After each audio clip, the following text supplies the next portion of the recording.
incontournables. Alors, incontournable, un endroit qui l'est, forcément, le Salon des maires. Alors, qui plus est, en cette fin d'année 2025 et cette projection sur 2026 et les élections au niveau des municipales.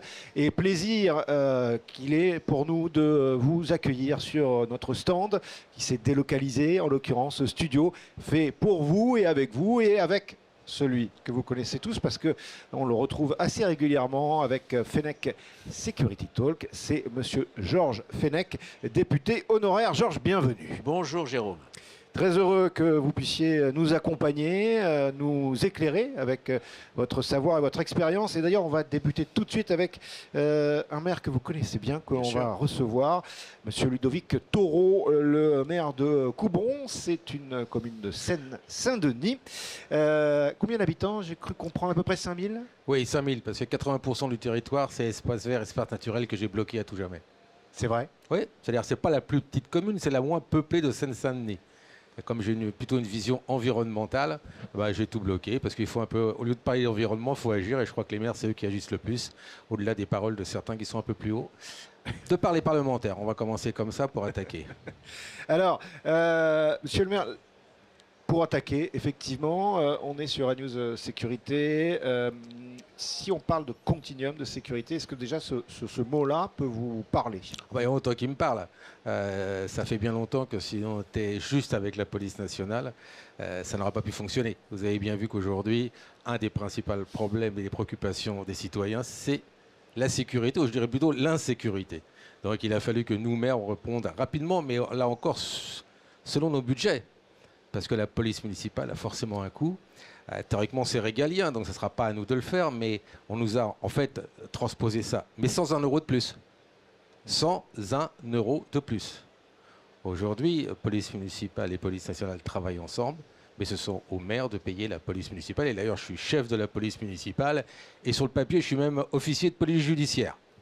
Donc j'ai posé des questions quand même au préfet. Le terme officier de police judiciaire, qu'est-ce que j'ai? Est-ce que je vais être armé? Est-ce que je vais mesurer les requêtes? Non. C'est un titre honorifique et on nous dit très fréquemment ne bougez pas. Voilà. Oui, alors on rentre dans le vif du sujet. Qu'est-ce que vous attendez, monsieur le maire, des prochaines annonces qui ont été faites déjà, mais des prochains projets, semble-t-il, sur la police municipale? Vous en avez entendu parler, vous connaissez les dispositifs, donner plus de pouvoir aux polices municipales et surtout ce qu'a dit monsieur Nunez cette semaine, à savoir qu'il était favorable à l'armement des polices municipales. Qu'est-ce que vous en pensez? Moi, il y a longtemps que j'ai armé ma police municipale. Monsieur Nunez est un spécialiste, évidemment. Il est passé d'ailleurs par la Seine-Saint-Denis initialement dans son parcours professionnel. Il est certain que face à la délinquance qu'on a aujourd'hui, la violence qu'on joue aujourd'hui, il y a des gens qui sont armés. Pour se défendre, il faut avoir la même chose. Quand vous avez un combat, vous n'allez pas prendre un couteau quand l'autre a une mitraillette. Sinon, vous vous mettez de facto en danger. Et comme moi, je suis chef de la police municipale, je ne veux pas mettre en danger ce que j'engage pour protéger ma ville et ses citoyens. Très bien. Vous êtes favorable au dispositif annoncé, c'est-à-dire plus de compétences. Il y a 9 infractions qui ont été identifiées. Ils pourront contrôler les conduites sans permis, les contrôles d'alcoolémie, la consommation de drogue, les tags, les problèmes de hall d'immeuble. Est-ce que vous êtes favorable alors à attribuer plus de compétences? De toute façon, nous sommes bien dans l'échec. On le voit tous les jours. Donc il faut faire autre chose. On sait qu'on ne va pas pouvoir augmenter les moyens de la police nationale. Donc il faut augmenter le pouvoir de la police municipale. Et d'ailleurs, je vous donne un exemple que moi j'ai pris comme décision dans ma ville. En Seine-Saint-Denis, vous savez, on ne pouvait pas poursuivre à une certaine époque les gens qui étaient sur des motos, sur des scooters, de perdre un événement. J'ai décidé, et je l'ai dit à ma police municipale, vous les arrêtez. Parce qu'à un moment, il faut mettre à la même hauteur que le délinquant. Si on est moins fort que le délinquant gagnera toujours. Oui. Donc il est grand temps d'armer, parce que j'ai vu que certains maires, je ne vais pas prendre l'exemple de Grenoble, où il y a la plus grande criminalité, refuse quand même d'armer sa police municipale. Et de facto, au-delà du danger pour les citoyens, c'est le danger pour le pauvre policier municipal. Qu'est-ce qu'il va faire face à quelqu'un avec une Kalachnikov? Prendre son taser? Mais c'est une blague. Moi, c'est une mise en danger de la police municipale. Et bien sûr, il faut augmenter ses compétences, parce que la police nationale est là, c'est de plus en plus prise sur les choses très fortes. Donc sur la prévention, je dis bien sûr qu'il faut donner du pouvoir à la police municipale.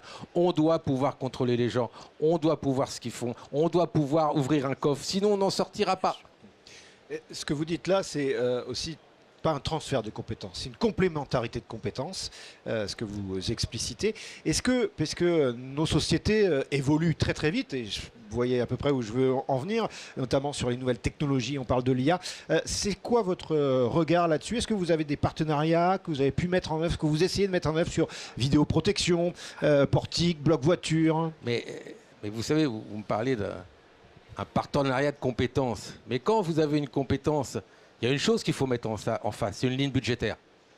Ouais. Parce qu'aujourd'hui, j'entends bien, M. Nunez, je l'aime bien, il n'y a pas de problème. Mais à quel moment l'État va donner une ligne budgétaire dans la dotation globale de fonctionnement pour pouvoir avoir une police municipale?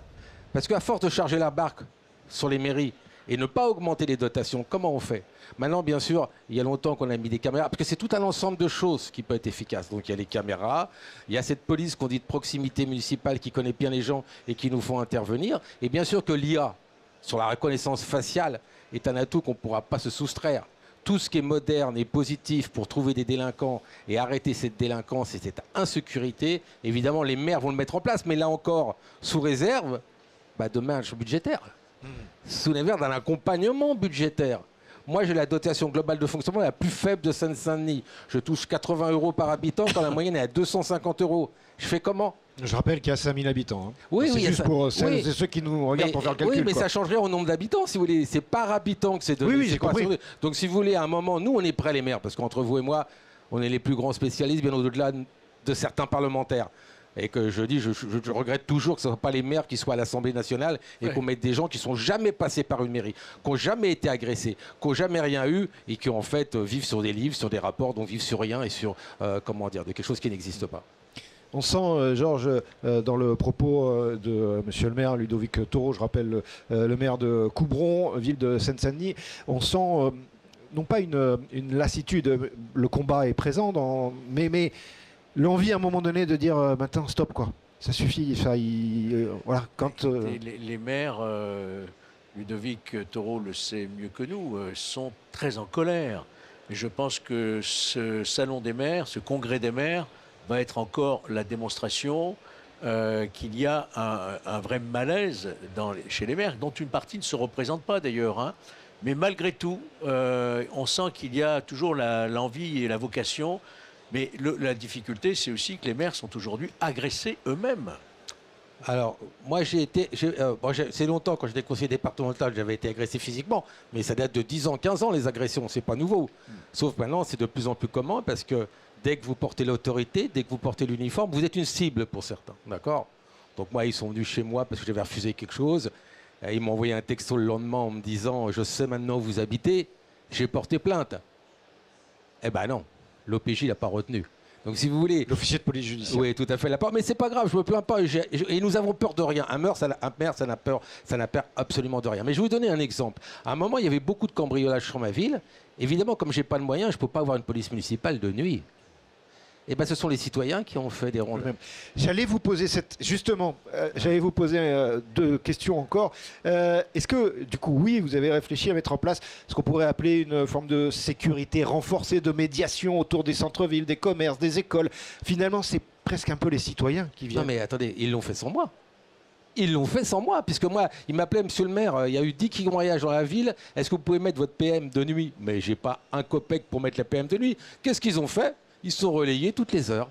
Parce qu'à un moment, et c'est n'importe quel citoyen, quand vous pouvez pas le défendre, quand l'État ne peut pas apporter cette défense, il s'effondrera tout seul. Ça me paraît totalement logique. C'est des vies qui sont en jeu, on le voit tous les jours. C'est pas juste on vous prend votre portable au truc, c'est qu'ils s'agressent régulièrement et d'une façon physique. Donc quand vous êtes agressé et qu'il n'y a pas personne pour vous protéger, qu'est-ce que vous faites? Vous tendez l'autre joue, vous essayez de sauver votre vie. Vous essayez de sauver votre vie. Dernière question peut-être, Georges. Vous allez vous représenter, monsieur le maire? Oui, Georges. Bon, très bien. Écoutez, je crois qu'on a besoin de maires de la trempe de Ludovic Toro. C'est ça le message. J'avais une dernière question. Est-ce que vous pouvez me passer pas votre portable, voilà. Ça? Oui, s'il vous plaît. Je vous en prie. Alors Benjamin, on va regarder. Il y a le cordon. C'est un peu comme celui. Vous en êtes toujours fier de le porter, ce cordon de maire. Mais Je ne sais pas si Benjamin, oui, tu le vois bien, voilà. C'est l'écharpe. Hein. Oui, mais là, c'est parce que c'est là, le c'est un cordon. cordon, Non, oui. là, c'est un cordon, mais vous en êtes toujours fier de porter cette. Mais cette vous savez, écharpe-là. on a des conseils municipaux des enfants. Si vous verriez comme ils sont fiers d'avoir ce bleu, blanc, rouge, Ouais. mais tout le monde devrait en être fier. Écoutez, c'est l'histoire de la France, hein, c'est nos couleurs. Et comme je disais, hein, ceux qui l'aiment pas, bah, vous connaissez la suite. Très Je bien. suis très clair là-dessus. Merci beaucoup, monsieur le maire, Ludovic Taureau, le maire de Coubron, ville de Seine-Saint-Denis. Merci d'avoir été présent prie. pour ce rendez-vous. Merci Georges également Merci. de la présence pour cette incontournable ici au Salon des maires.